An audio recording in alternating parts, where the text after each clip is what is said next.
Assalamualaikum warahmatullahi wabarakatuh. Baik, di sini kita akan lanjutkan materi kita, materi yang terakhir di sini, yaitu, materi pada modul 11, statistika non parametrik, ya. Ini materi yang terakhir ya. Oke, jadi, dalam pengujian statistik ya, pengujian terutama dalam uji statistika inferensi. Statistika inferensi yang kemarin kita bahas-bahas itu pengujian itu menggunakan statistika yang parametrik. Jadi statistika itu dibagi menjadi 2 ya, analisis statistika dalam statistika inferensi itu dibagi menjadi 2, yaitu statistika yang parametrik dan yang satunya adalah non parametrik. Statistika parametrik itu apa? Statistika parametrik itu yang menggunakan parameter-parameter tertentu atau, eee, pengukuran tertentu ya. Artinya apa? Dulu kita pernah bahas tentang uji normalitas ya, distribusi normal, menggunakan distribusi normal, distribusi yang lain-lainnya.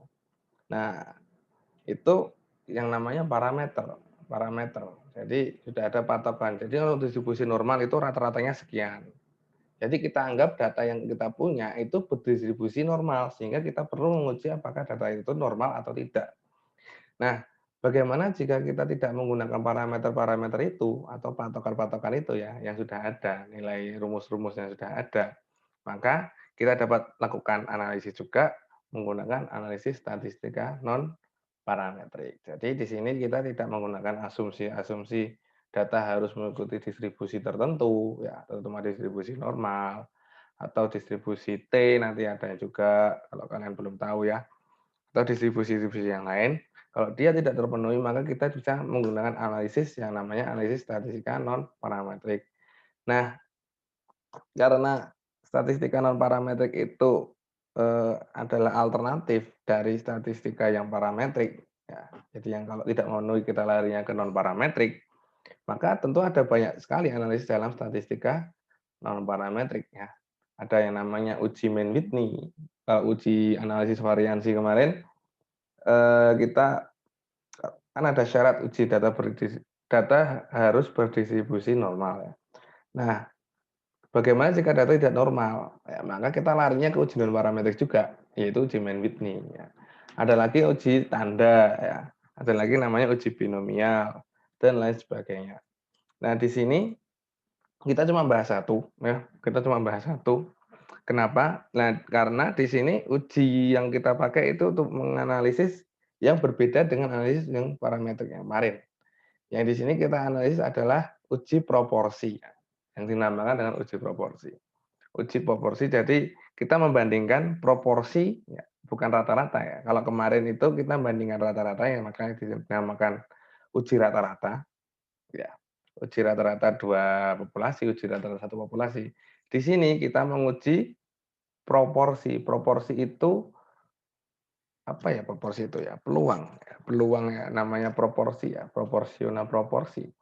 Jadi nggak seluruhnya, nggak rata-rata, tapi suatu proporsi dari satu populasi. Nah, maka kita menggunakan uji binomial. Jadi ini kita fokus ke uji binomial saja ya. Ada lagi nanti uji tanda dan uji lainnya sebagainya. Nanti kalau kalian ingin tahu lebih banyak bisa kalian cari-cari sendirilah. Itu banyak sekali di internet kok. Sudah banyak uji non parametrik itu.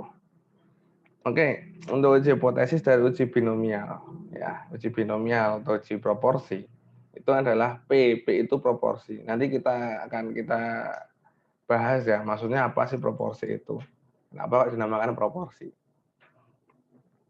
Nah, H0-nya itu sama dengan ya. Jadi seperti uji rata-rata kemarin kalau kalian lupa, itu yang H0 atau hipotesis nolnya itu adalah apa namanya, yang ada sama dengannya, bisa sama dengan, jadi sama dengan suatu proporsi tertentu, tentu H1-nya yang tidak sama dengan ya, atau H0-nya itu kurang dari sama dengan, atau lebih dari sama dengan, yang H1-nya itu lebih dari atau kurang dari, yang tidak pakai sama dengan itu masuknya ke H1.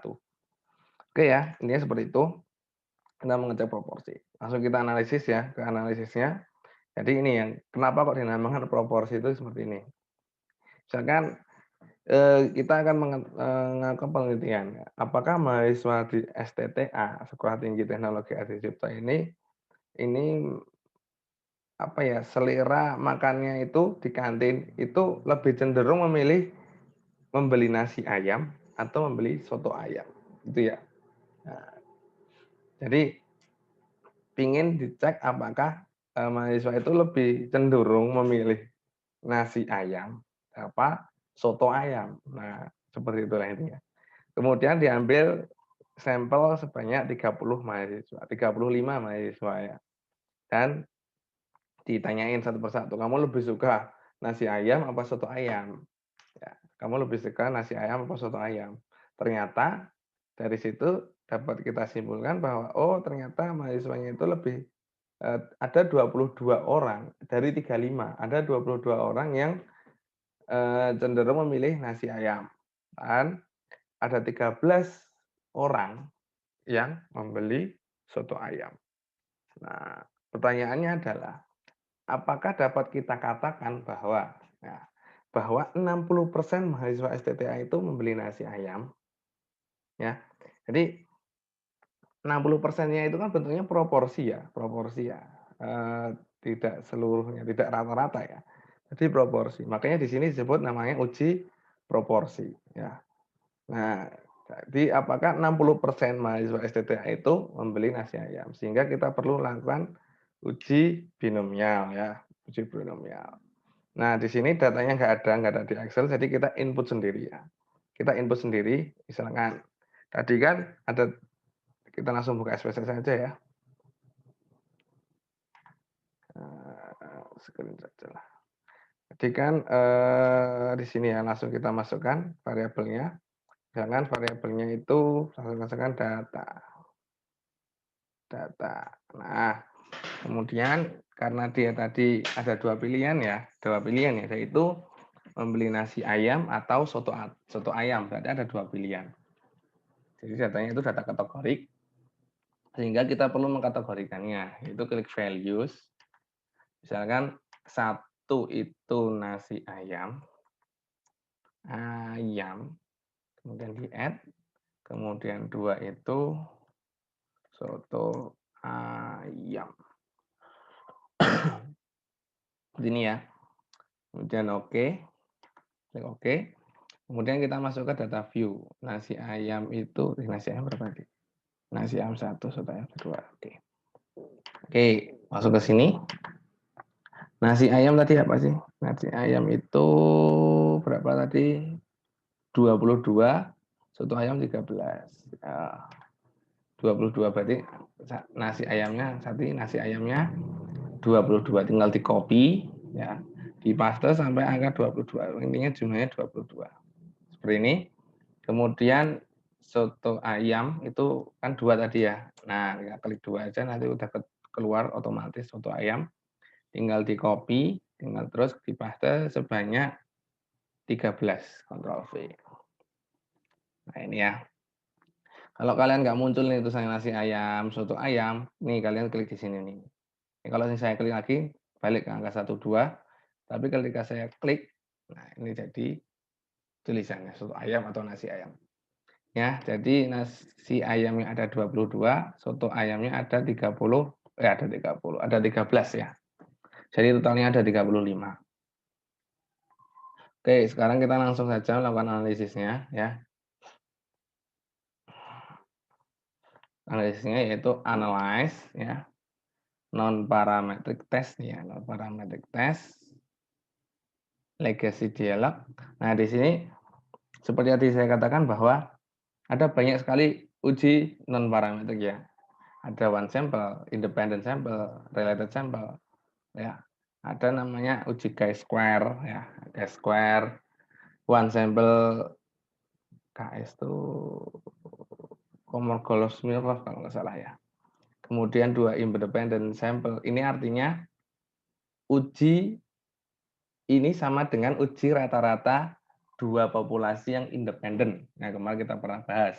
Nanti menggunakan ini. Jika syarat bahwa data normal itu tidak terpenuhi. Kalau kemarin kita nggak pakai itu ya, kita langsung pakai aja langsung data.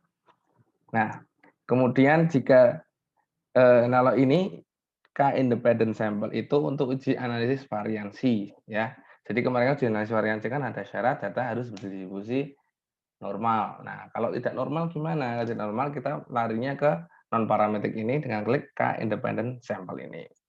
Dan ini kalau datanya independen. Kalau datanya dependent gimana? Atau saling berhubungan, maka kita menggunakan K-related sample. Nah, ini yang two related sample ini uji rata-rata dua populasi yang dependent atau saling berhubungan. Oke, kita larinya ke binomial ya. Yang kita bahas sekarang uji binomial, uji proporsi. Nah, kemudian datanya ini kita masukkan ke dalam test variable list ya. Terus kemudian kita kan ingin mengetahui ya, yang nasi ayam itu apakah 60% atau tidak yang nasi ayam ini. Cenderung milih nasi ayam. Nah, maka di test proportion ini kita klik 0,6 ya. Kan 60% kan 0,6. Kemudian apa lagi yang diisi? Sudah ya. Sudah deh. Oke, oke. Oke, kemudian langsung klik oke ya. Nah, udah outputnya sudah segini nih, 0,436. Sama ya, 0,436 ya. Nah, jadi outputnya kan sama nih. Jadi outputnya cuma satu ini, Dok. Nggak usah banyak-banyak outputnya ya. Ya, ini saya ke sini modul saja, biar lebih enak menjelaskannya. Jadi H0-nya, ya, jadi gini, H0-nya itu apa sih? Jadi kan dapat dikatakan bahwa 60% berarti yang membeli nasi ayam itu sama dengan 60% ya. Berarti H0-nya itu adalah P, P-nya itu yang nasi ayam, itu 0,6 atau 60%. P sama dengan 0,6. Kemudian H1-nya itu kebalikannya ya, tidak sama dengan 0,6. Nah, jadi berkesimpulan bahwa H0-nya itu proporsi mahasiswa yang membeli nasi ayam itu sama dengan 0,6 dan yang tidak membeli nasi ayam itu tidak 0,6 atau H1-nya itu tidak sama dengan 0,6. Sorry. Kemudian alfanya 5% ya, seperti biasa. Nah, di sini outputnya. Di sini kan kelihatan ya, N-nya itu 22. Jadi yang membeli nasi ayam itu 22, membeli soto ayam itu 13. Kemudian yang kita lihat itu yang sini saja, 0,436. Ya. Di sini nilai sig-nya atau nilai p-value-nya ya, seperti biasa dulu ya.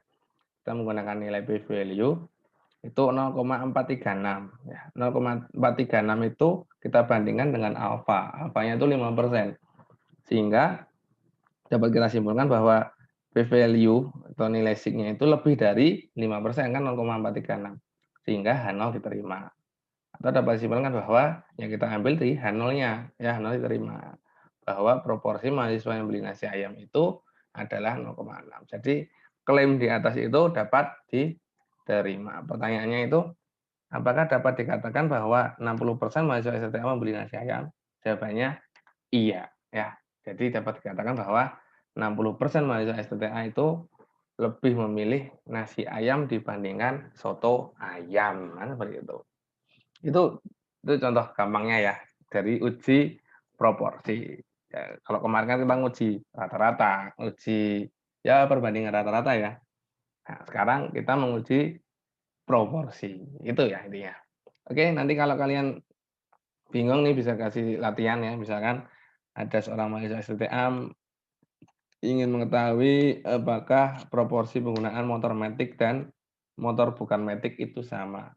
Jadi kalau sama itu berapa sih? Ya sama itu yang setengah-setengah ya, 50%, 50%. Jadi apakah nanti ditanyakan berarti proporsinya itu 0,5.